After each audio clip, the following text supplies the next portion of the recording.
My lifelong obsession with makeup started with watching my mom put her makeup on. You know, all the funny faces she was making in the mirror. I never understood that until I got older and fell in love with makeup myself and really started becoming obsessed. Now I'm making makeup that I dream of teenagers to wear.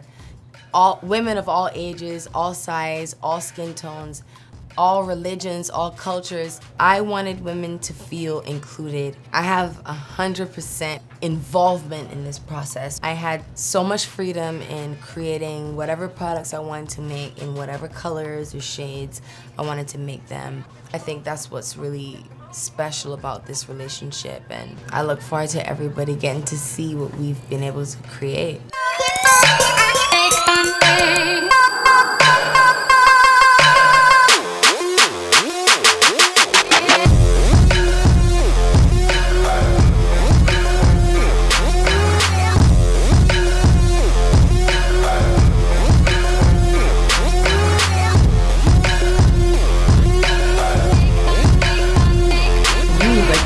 Yes, finally a young know we like and do this shit.